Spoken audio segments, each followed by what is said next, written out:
News paper animate ಮಾಡೋಕ್ಕೆ ವಾಪಸ್ ನಾವು ಮೇನ್ ಕಾಂಪಿಗೆ ಬರ್ತೀವಿ. ಸೊ ಇಲ್ಲಿ ಸೆಲೆಕ್ಟ್ ಮಾಡಿ main comp, text highlight animation tutorial. So ಇಲ್ಲಿ ಪ್ರಾಜೆಕ್ಟ್ ಪ್ಯಾನಲಲ್ಲಿ ಇವಾಗ ಮಾಡಿರುವಂಥ news paper, English news paper ಕಾಂಪೋಸಿಷನ್ನ ಇಂಪೋರ್ಟ್ ಮಾಡ್ಕೊಳ್ಳೋಣ.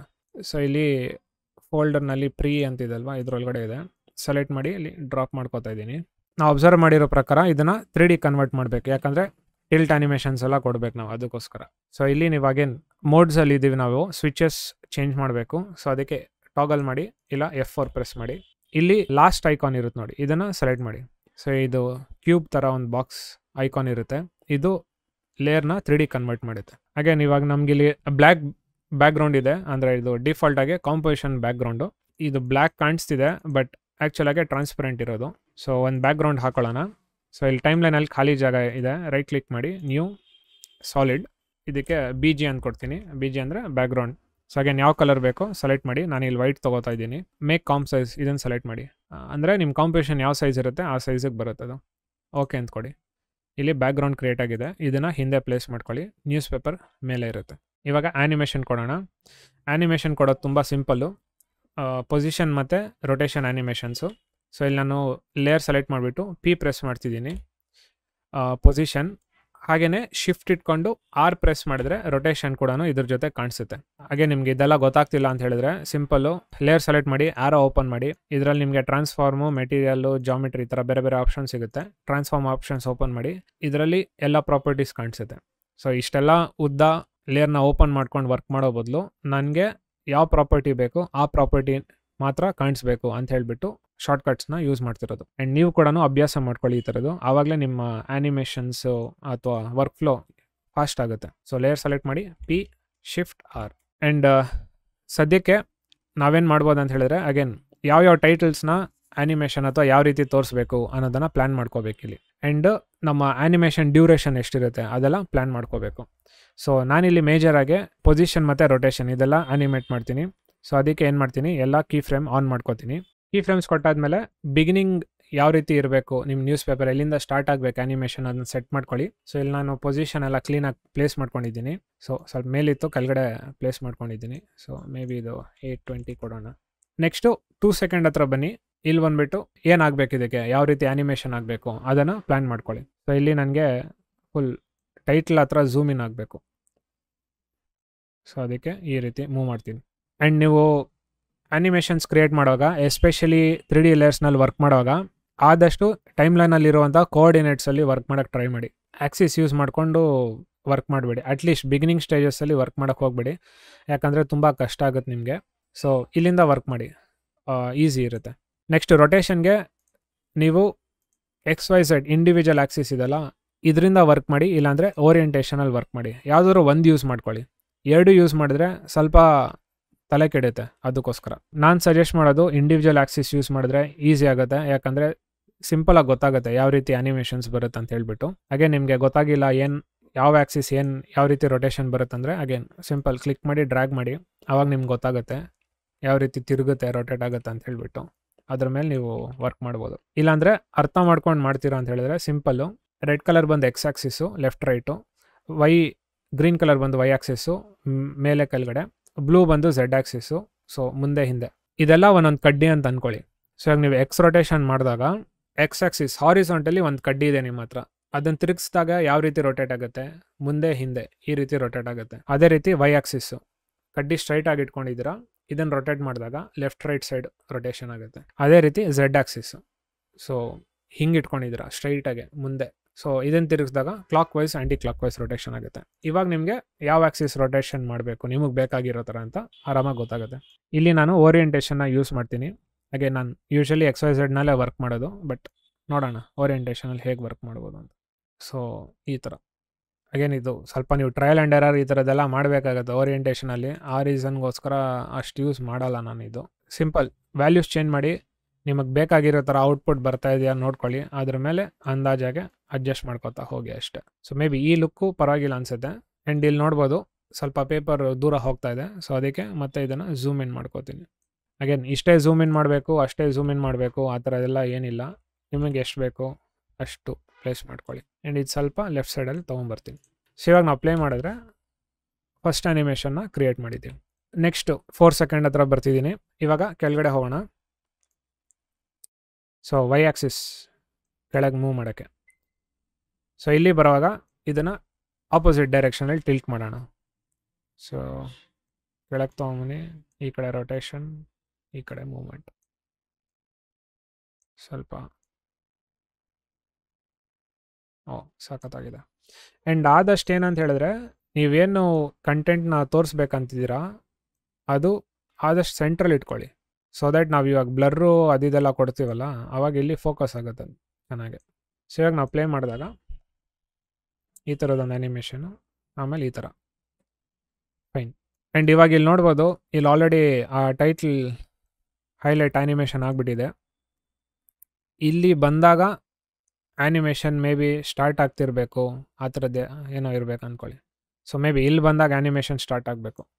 ಸೊ ಏನು ಮಾಡ್ಬೋದು, ಟೈಮ್ ಇಂಡಿಕೇಟರ್ ಇಲ್ಲಿ ತೊಗೊಂಬನ್ನಿ, ಈ ಪ್ರೀಕಾಂಪ್ನ ಡಬಲ್ ಕ್ಲಿಕ್ ಮಾಡಿ.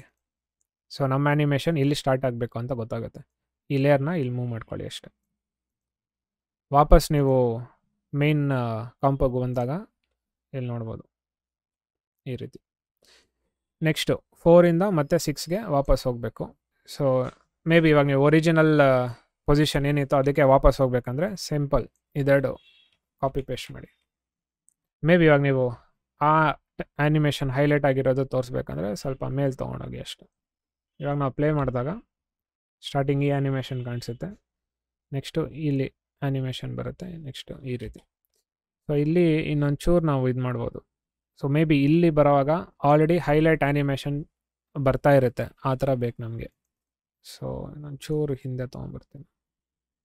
ಆ್ಯಂಡ್ ಇಲ್ಲಿ ನೋಡ್ಬೋದು ನಮ್ಮ ಕೀ ಫ್ರೇಮ್ ಇಲ್ಲಿರ್ಬೋದು, ಬಟ್ ನಾವು ಕೊಟ್ಟಿರೋ ಗ್ರಾಫ್ನಲ್ಲಿ ಡಿಸೈನ್ ಮಾಡಿದ್ದೀವಲ್ಲ ಗ್ರಾಫ್ ಎಡಿಟರ್ನಲ್ಲಿ, ಸ್ಟಾರ್ಟಿಂಗಲ್ಲಿ ಸ್ವಲ್ಪ ಡಿಲೇಯಿಂದ ಸ್ಟಾರ್ಟ್ ಆಗೋದು. ಸೊ ಆ ರೀಸನ್ಗೋಸ್ಕರ ನಾವು ಈ ರೀತಿ ಪ್ಲೇಸ್ ಮಾಡೋದು. ವಾಪಸ್ ಮೇನ್ ಕಾಂಪಿಗೆ ಹೋಗ್ಬೇಕಂತ ಹೇಳಿದರೆ ಪ್ರತಿ ಸತಿ ಇಲ್ಲಿ ಕ್ಲಿಕ್ ಮಾಡಿ ಹೋಗಬೇಕು. ಇನ್ನೊಂದು ಶಾರ್ಟ್ ಕಟ್ ಏನಂದರೆ ಟ್ಯಾಪ್ ಪ್ರೆಸ್ ಮಾಡಿ ಈ ರೀತಿ ಸೆಲೆಕ್ಟ್ ಮಾಡಿ ಮೂವ್ ಮಾಡ್ಕೋಬೋದು. ಇವಾಗ ನೋಡಿ ಈ ರೀತಿ. ಆ್ಯಂಡ್ ಅಗೇನ್ ನಿಮಗೆ ಏನು ಸಡನ್ನಾಗೆ ಬಂದು ಹಿಂಗೆ ಹೋಗ್ತಾ ಇದೆ ಆ ಥರ ಅನಿಸ್ಬೋದು, ಬಟ್ ಇದೆಲ್ಲ ನಾವು ಸ್ಮೂತ್ ಮಾಡ್ತೀವಿ. ಆ್ಯನಿಮೇಷನ್ ಸ್ಮೂತ್ ಮಾಡಿದಾಗ ನಮಗೆ ಕರೆಕ್ಟಾಗಿ ಬರುತ್ತೆ ಇದು. ಸೊ ಇವಾಗ ಕೀ ಫ್ರೇಮ್ ಎಲ್ಲ ಸೆಲೆಕ್ಟ್ ಮಾಡಿ. ಆ್ಯಂಡ್ ನಾವು ಈ ಟೆಕ್ಸ್ಟ್ ಹೈಲೈಟಲ್ಲಿ ಆಲ್ರೆಡಿ ಈ ಆ್ಯನಿಮೇಷನ್ನ ಸೆಟ್ ಮಾಡಿಬಿಟ್ಟಿದ್ದೀವಲ್ವಾ, ಅದನ್ನೇ ಕಾಪಿ ಪೇಸ್ಟ್ ಮಾಡ್ತೀವಿ. ನಾವು ಮತ್ತೆ ಇದನ್ನು ಸ್ಮೂತ್ ಮಾಡಿ ಗ್ರಾಫ್ ಎಡಿಟರ್ಗೆ ಬಂದು ಸೆಲೆಕ್ಟ್ ಮಾಡಿ ಇದೆಲ್ಲ ಇದನ್ನು ಈ ರೀತಿ ಮೂವ್ ಮಾಡೋದು, ಈ ಥರದ್ದೆಲ್ಲ ಮಾಡೋ ಬದಲು ನಾವು ಏನು ಮಾಡ್ತೀವಿ, ಇವಾಗ ಕೀ ಫ್ರೇಮ್ಸ್ ಎಲ್ಲ ಸೆಲೆಕ್ಟ್ ಮಾಡಿದ್ದೀವಲ್ಲ, ಇಲ್ಲಿ ಸೆಂಟ್ರಲ್ಲಿ ಇದನ್ನು ಕ್ಲಿಕ್ ಮಾಡಿದ್ರೆ ಅದು ಪ್ರೀವಿಯಸ್ ಏನು ಮಾಡಿದ್ವಿ ಅದನ್ನು ಕಾಪಿ ಪೇಸ್ಟ್ ಮಾಡುತ್ತೆ. ಸೊ ಇವಾಗ ನಾವು ಪ್ಲೇ ಮಾಡಿದಾಗ ಇಲ್ಲಿ ನೋಡ್ಬೋದು ನೋಡಿ ಎಷ್ಟು ಸ್ಮೂತಾಗಿ ಬಂದಿದೆ. ಸೊ ಈ ಪರ್ಪಸ್ಗೋಸ್ಕರ ಈ ಪ್ಲಗಿನ್ ಯೂಸ್ ಹೆಲ್ಪ್ ಆಗುತ್ತೆ ಅಷ್ಟೆ. ಸೊ ಅಗೇನ್ ಅದು ಇಲ್ಲದೆ ಕೂಡ ನೀವು ವರ್ಕ್ ಮಾಡ್ಬೋದು. ಇವಾಗ ನಮಗೆ ಮೇನ್ ಪೇಪರ್ ಆ್ಯನಿಮೇಷನ್ ಕಂಪ್ಲೀಟ್ ಮಾಡಿದ್ದೀವಿ. ಇನ್ನೇನಿಲ್ಲ, ಇನ್ನು ಮಿಕ್ಕಿದ್ದೆಲ್ಲ ಬಂದು ಕ್ಲೀನಾಗಿ ಕಾಣಿಸೋ ಥರ ಮಾಡಬೇಕಷ್ಟೆ. ವೈಟ್ ಪೇಪರ್ನ ಯೂಸ್ ಮಾಡಿದರೆ ಇದು ಚೆನ್ನಾಗಿ ಕಾಣಿಸುತ್ತೆ ನೋಡಿ, ಆಲ್ರೆಡಿ ಸೀಮ್ಲೆಸ್ ಆಗಿದೆ, ಸಖತ್ತಾಗಿದೆ. ಬೈ ಚಾನ್ಸ್ ನಿಮಗೆ ಬೇರೆ ಕಲರ್ ನ್ಯೂಸ್ ಪೇಪರ್ ಇರುತ್ತೆ, ಇಲ್ಲಾಂದರೆ ಇದಕ್ಕೆ ಡ್ರಾಪ್ ಶಾಡೋ ಏನಾದರೂ ಕೊಡಬೇಕಂತ ಹೇಳಿದ್ರೆ ಅದು ಕೂಡ ಕೊಡ್ಬೋದು. ಸೊ ಲೇಯರ್ ಸೆಲೆಕ್ಟ್ ಮಾಡಿ, ಇಲ್ಲಿ ಎಫೆಕ್ಟ್ಸ್ ಆ್ಯಂಡ್ ಪ್ರಿಸೆಟ್ಸ್ನಲ್ಲಿ ಪರ್ಸ್ಪೆಕ್ಟಿವ್ನಲ್ಲಿ ಡ್ರಾಪ್ ಶಾಡೋ ಇರುತ್ತೆ. ಸೊ ಲೇಯರ್ ಸೆಲೆಕ್ಟ್ ಮಾಡಿ double click, drop shadow apply ಆಗುತ್ತೆ. ಇಲ್ಲಿ ಬಂದು ಡಿಸ್ಟೆನ್ಸ್ ಅಗೇನ್ 10 ಏನಾದರೂ ಕೊಡಿ, ಸಾಫ್ಟ್ನೆಸ್ಸು 20 ಆ್ಯಂಡ್ ಒಪಾಸಿಟಿನ 25%. ಸೊ ಈ ವ್ಯಾಲ್ಯೂಸ್ ಹೆಂಗೆ ಗೊತ್ತು ನನಗೆ ಇಷ್ಟ ಅಂತ ಹೇಳಿದ್ರೆ, ಅಗೇನ್ ಇದೆಲ್ಲ ನಾನು ಟ್ರಯಲ್ ಆ್ಯಂಡ್ ಎರರ್ ಮಾಡಿ ನನಗೆ ಇದು ಸಿಕ್ಕಿರೋದು. ಇದರಲ್ಲಿ ನಾನು ತಿಳ್ಕೊಂಡಿದ್ದು ಏನಂತ ಹೇಳಿದ್ರೆ, ನೀವು ಡಿಸ್ಟೆನ್ಸ್ ಎಷ್ಟು ಕೊಡ್ತೀರಾ, ಸಾಫ್ಟ್ನೆಸ್ಸು ಅಂದಾಜಾಗೆ ಅದಕ್ಕಿಂತ ಡಬಲ್ ಇರಬೇಕು. ಸೊ ಇವಾಗ ನೀವು ಇಲ್ಲಿ ಮೇ ಬಿ ಒಂದು 20 ಕೊಡ್ತೀರಾ ಅಂದ್ಕೊಳ್ಳಿ, ಸಾಫ್ಟ್ನೆಸ್ಸು ಒಂದು 20ರಿಂದ ಅಟ್ಲೀಸ್ಟ್ ಮೇಲಿರಬೇಕು. ಡಬಲ್ ಅಂದಿದ ತಕ್ಷಣ ಎಕ್ಸಾಕ್ಟ್ಲಿ ಡಬಲೇ ಕೊಡಬೇಕು ಆ ಥರನೂ ಏನಿಲ್ಲ, ಬಟ್ ಅದೊಂದು ರಫ್ ನಂಬರ್ ಥರ. ಸೊ ಇವಾಗ ನೀವು 40 ಕೊಟ್ಟರೆ ನೋಡ್ಬೋದು ಇಲ್ಲಿ ಸಾಫ್ಟಾಗೆ ಚೆನ್ನಾಗಿದೆ. ಆ್ಯಂಡ್ ಒಪಾಸಿಟಿನೂ ಅಷ್ಟೇ 50% ಡಿಫಾಲ್ಟ್ ವ್ಯಾಲ್ಯೂನಲ್ಲಿ ಇಟ್ಟವಾಗ ಇದು ತುಂಬ ಹಾರ್ಶ್ ಆಗಿದೆ. ಸೊ ಇದನ್ನು ಕಮ್ಮಿ ಮಾಡ್ಕೊಳ್ಳಿ. ಸೊ ಮೇ ಬಿ 20 ಚೆನ್ನಾಗಿ ಕಾಣಿಸ್ಬೋದು, 25 ಚೆನ್ನಾಗಿ ಕಾಣಿಸ್ಬೋದು. ಸೊ ನಿಮಗೆ ಯಾವ್ದು ಬೇಕು ಆ ವ್ಯಾಲ್ಯೂಸ್ನ ಸೆಟ್ ಮಾಡ್ಕೊಳ್ಳಿ. ಸೊ ಇವಾಗ ನೋಡಿ, ಇವಾಗ ಈ ರೀತಿ ಲುಕ್ ಬರುತ್ತೆ. ಬಟ್ ಈ ಪರ್ಟಿಕ್ಯುಲರ್ ಕೇಸ್ನಲ್ಲಿ I think without drop shadow ಚೆನ್ನಾಗಿರುತ್ತೆ. ಸೊ ಇಲ್ಲಿ ಎಫೆಕ್ಟ್ಸ್ ಅಂತಿದೆಲ್ಲ ಇದನ್ನು ಸೆಲೆಕ್ಟ್ ಮಾಡ್ತೀನಿ, ಆವಾಗ ಡಿಸೇಬಲ್ ಆಗುತ್ತೆ. ಇದೇ ನೋಡೋಕ್ಕೆ ಚೆನ್ನಾಗಿದೆ, ಸೀಮ್ಲೆಸ್ ಆಗಿದೆ ಇದು. ಈ ಥರ. ನೆಕ್ಸ್ಟು ಬ್ಯಾಕ್ಗ್ರೌಂಡ್ ಮೇಲೆ ವರ್ಕ್ ಮಾಡಬೇಕು. ಸೊ ಬ್ಯಾಕ್ಗ್ರೌಂಡ್ಗೆ ನಾವು ಆ ಪೇಪರ್ ಕ್ರಂಪಲ್ಡ್ ಓವರ್ಲೇ ಹಾಕಿದ್ದಾರೆ ಅಂತ ಹೇಳಿದೆ ನಾನು. ಸೊ ಹಾಗೆ ನೀವು ಇಲ್ಲಿ ಯಾವ್ದು ಬೇಕಾದ್ರೂ ಟೆಕ್ಸ್ಚರ್ಸ್ನ ಯೂಸ್ ಮಾಡ್ಕೋಬೋದು. ಅಗೇನ್ ಅದನ್ನೆಲ್ಲ ಹೇಗೆ ಹುಡ್ಕೋದು, ಸಿಂಪಲ್. ಯೂಟ್ಯೂಬ್ಗೆ ಹೋಗಿ ಇಲ್ಲಿ ಯೂಟ್ಯೂಬ್ನಲ್ಲಿ ಪೇಪರ್ ಓವರ್ಲೇ ಅಂತ ಕೊಡಿ, ಇಲ್ಲಾಂದರೆ ಕ್ರಂಪಲ್ಡ್ ಪೇಪರ್, ಈ ಥರ ಏನು ಬೇಕಾದ್ರೂ ಕೊಡ್ಬೋದು. ಸೊ ಇಲ್ಲಿ ನೋಡ್ಬೋದು ಎಷ್ಟೊಂದು ಸಿಗುತ್ತೆ ನಿಮಗೆ ಕ್ರಂಪಲ್ಡ್ ಪೇಪರ್ ಬ್ಯಾಕ್ಗ್ರೌಂಡ್. ಇದನ್ನು ಡೌನ್ಲೋಡ್ ಮಾಡ್ಕೊಳ್ಳಿ. ಡೌನ್ಲೋಡ್ ಮಾಡೋದು ಹೇಗೆ ಗೊತ್ತಾಗಿಲ್ಲ ಅಂತ ಹೇಳಿದ್ರೆ 4K ವಿಡಿಯೋ ಡೌನ್ಲೋಡರ್ ಅಂತಿರುತ್ತೆ, ಇದನ್ನು ಇನ್ಸ್ಟಾಲ್ ಮಾಡ್ಕೊಳ್ಳಿ. ಅಗೇನ್ ಇದ್ರ ಮೇಲೆಲ್ಲ ನಾನು ಆಲ್ರೆಡಿ ಎಷ್ಟೊಂದು ಟ್ಯುಟೋರಿಯಲ್ಗಳಲ್ಲಿ ತೋರಿಸ್ಕೊಟ್ಟಿದ್ದೀನಿ, ಅದನ್ನು ನೋಡಿ. ಗೊತ್ತಿಲ್ಲ ಅಂದರೆ ರಿಸರ್ಚ್ ಮಾಡಿ, ಸಿಗುತ್ತೆ ಯಾವ ರೀತಿ ಡೌನ್ಲೋಡ್ ಮಾಡಬೇಕೇನು ಅಂತ ಹೇಳ್ಬಿಟ್ಟು.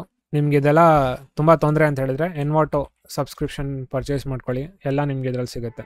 ಇಲ್ಲಿ ನಾನು ಆಲ್ರೆಡಿ ಮುಂಚೆ ರೆಫರೆನ್ಸ್ ಕ್ರಿಯೇಟ್ ಮಾಡೋದ್ರಲ್ಲಿ ಯೂಸ್ ಮಾಡಿದ್ದೀನಿ, ಸೊ ಅದನ್ನು ಯೂಸ್ ಮಾಡ್ತಿದ್ದೀನಿ ಇಲ್ಲಿ. ಸೊ ಸಿಂಪಲ್ಲು ವಿಡಿಯೋನ ತೊಗೊಂಬಂದು ಮೇಲ್ ಪ್ಲೇಸ್ ಮಾಡಿ ನೋಡಿ, ಈ ಥರ ಇರುತ್ತೆ ವಿಡಿಯೋ. ಇದು ಕ್ರಂಪಲ್ಡ್ ಪೇಪರ್.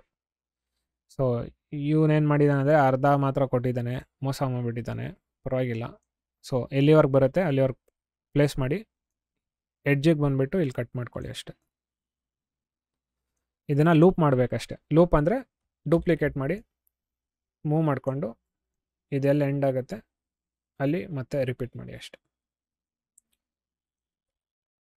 ಸೊ ಪ್ಲೇ ಮಾಡಿದಾಗ ನಮಗೆ ಈ ರೀತಿ ಬರುತ್ತೆ. ಇನ್ನೊಂದು ತುಂಬ ಇಂಪಾರ್ಟೆಂಟ್ ವಿಷಯ, ಸೇವ್ ಮಾಡೋದು ಮರಿಬೇಡಿ. ಪ್ರಾಜೆಕ್ಟ್ನ Ctrl+S ಪ್ರೆಸ್ ಮಾಡ್ತಾರೆ. ಫಸ್ಟ್ ಟೈಮ್ ಸೇವ್ ಮಾಡೋಕೆ ಎಲ್ಲಿ ಸೇವ್ ಮಾಡ್ಬೇಕಂತ ಕೇಳುತ್ತೆ. ಫೋಲ್ಡರ್ ಸ್ಟ್ರಕ್ಚರ್ ಮೇಂಟೈನ್ ಮಾಡಿ, ಪ್ರಾಜೆಕ್ಟ್ ಫೈಲ್ ಕ್ರಿಯೇಟ್ ಮಾಡ್ಕೊಳ್ಳಿ, ಅಲ್ಲಿ ಸೇವ್ ಮಾಡ್ಕೊಳ್ಳಿ. ಆ್ಯಂಡ್ ಇಲ್ಲಿ ನಾವು ಮಾಡಿರೋ ಆ್ಯನಿಮೇಷನ್ಸು ಐ ಥಿಂಕ್ ಬರೀ 6 ಸೆಕೆಂಡ್ಸ್ವರೆಗೂ. ಸೊ ನಾನು ಇಲ್ಲಿವರೆಗೆ ಬಂದು ಎನ್ ಪ್ರೆಸ್ ಮಾಡ್ತೀನಿ, ಇಲ್ಲಾಂದರೆ ಈ ವರ್ಕ್ ಏರಿಯಾ ಇದಕ್ಕೆ ಹೇಳೋದು ಬೇಸಿಕಲಿ, ಇದನ್ನು ಇಲ್ಲಿ ತೊಗೊಂಬರ್ತೀನಿ. ಸೊ ಇವಾಗ ನಮ್ಮ ಆ್ಯನಿಮೇಷನ್ ಇಷ್ಟೊಳಗಡೆ ಇರುತ್ತೆ. ಫೈನ್. ಇವಾಗ ಇದನ್ನು ಓವರ್ಲೇ ಥರ ಪ್ಲೇಸ್ ಮಾಡಬೇಕು. ಸೊ ನಮಗೆ ನಮ್ಮ ಮಾಡಿರೋ ಆ್ಯನಿಮೇಷನ್ ಕಾಣಿಸ್ಬೇಕು. ಇದು ತುಂಬ ಸಟ್ಲ್ ಆಗಿರಬೇಕಷ್ಟೆ. ಸೊ ಅದಕ್ಕೆ ಏನು ಮಾಡ್ತೀವಿ, ಅಗೇನ್ ಬ್ಲೆಂಡಿಂಗ್ ಮೋಡ್ಸು ಟಾಗಲ್ ಮಾಡಿ, ಮೋಡ್ ಕಾಣಿಸುತ್ತೆ, ಸೆಲೆಕ್ಟ್ ಮಾಡಿ. ಇಲ್ಲಿ ಡ್ರಾಪ್ ಡೌನಲ್ಲಿ ಯೂಶಲಾಗೆ 3 ಬ್ಲೆಂಡಿಂಗ್ ಮೋಡ್ಸ್ನ ಚೆಕ್ ಮಾಡಬೇಕು. ಅದರಲ್ಲಿ ನಿಮಗೆ ಯಾವ್ದು ಸೆಟ್ ಆಗುತ್ತೆ ಅದನ್ನು ಯೂಸ್ ಮಾಡಿ. ಫಸ್ಟು ಬಂದು ಮಲ್ಟಿಪ್ಲೈ, ಸೆಕೆಂಡ್ ಬಂದು ಸ್ಕ್ರೀನ್, ಮೂರನೇದು ಬಂದು ಓವರ್ಲೆ. ಇದು 3 ಟ್ರೈ ಮಾಡಿ. ಇದರಲ್ಲಿ ನಿಮಗೆ ಬೇಕಾಗಿರುವಂಥ ಔಟ್ಪುಟ್ ಯಾವುದು ಅಂತ ನೋಡಿಕೊಂಡು ಯೂಸ್ ಮಾಡ್ಕೊಳ್ಳಿ. ಸೊ ಅಗೇನ್ ಇಲ್ಲಿ ನೋಡ್ಬೋದು ಓವರ್ಲೆ ತುಂಬ ಬ್ರೈಟಾಗಿ ಕಾಣಿಸಿದೆ. ಅಗೇನ್ ನಿಮಗೆ ಎಫೆಕ್ಟ್ ಇದೇ ಬೇಕು, ಬಟ್ ಇಷ್ಟೊಂದು ಎಫೆಕ್ಟಿವ್ ಆಗಿರಬಾರ್ದು, ಅಂದರೆ ಇಷ್ಟೊಂದು ಜಾಸ್ತಿ ಇರಬಾರ್ದು ಅಂತ ಹೇಳಿದ್ರೆ ಒಪಾಸಿಟಿನ ವೇರಿ ಮಾಡ್ಕೊಳ್ಳಿ ಅಷ್ಟೇ. ಸೊ ಟಿ ಪ್ರೆಸ್ ಮಾಡಿ ಇದನ್ನು 50%. ಸೊ ಇವಾಗ ನೋಡ್ಬೋದು ಬ್ರೈಟ್ನೆಸ್ ಸ್ವಲ್ಪ ಕಮ್ಮಿ ಆಗಿದೆ, ಬಟ್ ಆ ಕ್ರಂಪಲ್ ಆಗಿರೋ ಕ್ರ್ಯಾಕ್ ಮಾರ್ಕ್ಸು ಆ್ಯನಿಮೇಟ್ ಆಗ್ತಿರೋದೆಲ್ಲ ನಮ್ಗೆ ಕಾಣಿಸ್ತಾ ಇದೆ. ಬಟ್ ಇಲ್ಲಿ ನಮಗೆ ಅಷ್ಟೊಂದು ಎವಿಡೆಂಟಾಗಿ ಕಾಣಿಸ್ತಿಲ್ಲ, ಸೊ ಓವರ್ಲೇ ಸೆಟ್ ಆಗಲ್ಲ. ಸ್ಕ್ರೀನಿಗೆ ಬಂದ್ರೂ ಅಷ್ಟೇ, ಸ್ಕ್ರೀನ್ ತುಂಬ ಬ್ರೈಟ್ ಮಾಡುತ್ತೆ. ಸೊ ಹಾಗಾಗಿ ಇಲ್ಲಿ ನಮಗೆ ಹೆಲ್ಪ್ ಆಗೋದು ಮಲ್ಟಿಪ್ಲೈ. ಇವಾಗ ಇಲ್ಲಿ ನೋಡಿದ್ರೆ ನಮಗೆ ಕ್ಲೀನಾಗಿ ಕಾಣಿಸ್ತಾ ಇದೆ. ಬಟ್ ಪ್ರಾಬ್ಲಮ್ ಏನಂತ ಹೇಳಿದ್ರೆ ಈ ಕ್ರಂಪಲ್ಡ್ ಮಾರ್ಕ್ಸ್ ಎಲ್ಲ ತುಂಬ ಕಾಣಿಸ್ತಿದೆ. ಸೊ ಅದಕ್ಕೋಸ್ಕರ ತುಂಬ ಲೈಟಾಗಿರಬೇಕದು. ಸೊ ಕಮ್ಮಿ ಮಾಡ್ಕೋತಾ ಇದ್ದೀನಿ, ಮೇ ಬಿ ಒಂದು 10-15%. ಅಗೇನ್ ಇದೆಲ್ಲ ನಿಮ್ಮ ಪರ್ಸ್ನಲ್ ಪ್ರಿಫರೆನ್ಸ್. ಸೊ ಫೈನ್, ಇಷ್ಟಿದ್ರು ಸಾಕಾಗುತ್ತೆ. ಇವಾಗ ನಮ್ದು ಆ್ಯನಿಮೇಷನ್ ಎಲ್ಲ ಕ್ರಿಯೇಟ್ ಆಗಿದೆ. ಇನ್ನೊಂದು ಏನು ಮಾಡ್ತಾರೆ ಅಂತ ಹೇಳಿದ್ರೆ, ಎಸ್ಪೆಷಲಿ ವಾಕ್ಸ್ ಅವ್ರ ವೀಡಿಯೋಸ್ನಲ್ಲಿ ಏನಂತ ಹೇಳಿದ್ರೆ ಸ್ವಲ್ಪ ಸ್ಟಾಪ್ ಮೋಷನ್ ಥರ ಮೂವ್ಮೆಂಟ್ ಕೊಡ್ತಾರೆ. ಸ್ಟಾಪ್ ಮೋಷನ್ ಅಂತ ಹೇಳಿದ್ರೆ ಇವಾಗ ಇದೆಲ್ಲ ಫುಲ್ ಸೀಮ್ಲೆಸ್ ಆಗಿ ಕಾಣಿಸ್ತಿದೆಯಲ್ಲ.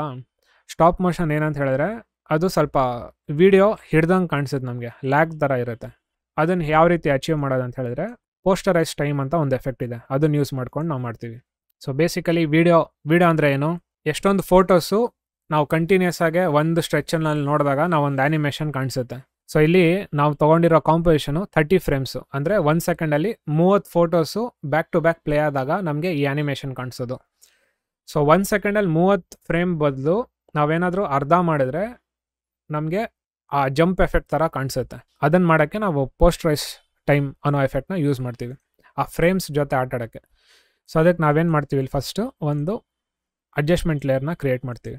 ಅಡ್ಜಸ್ಟ್ಮೆಂಟ್ ಲೇಯರ್ ಕ್ರಿಯೇಟ್ ಮಾಡಿಬಿಟ್ಟು ಇಲ್ಲಿ ಎಫೆಕ್ಟ್ಸ್ ಆ್ಯಂಡ್ ಪ್ರಿಸೆಟ್ಸ್ನಲ್ಲಿ ಪೋಸ್ಟರೈಸ್ ಅಂತ ಸರ್ಚ್ ಮಾಡಿದ್ರೆ, ಪೋಸ್ಟರ್ ಅಂತ ಸರ್ಚ್ ಮಾಡಿದ್ರು ಇಲ್ಲಿ ಟೈಮ್ನಲ್ಲಿ ಪೋಸ್ಟರೈಸ್ ಟೈಮ್ ಅಂತ ಕಾಣಿಸುತ್ತೆ ನೋಡಿ, ಇದನ್ನು ಅಪ್ಲೈ ಮಾಡಿ.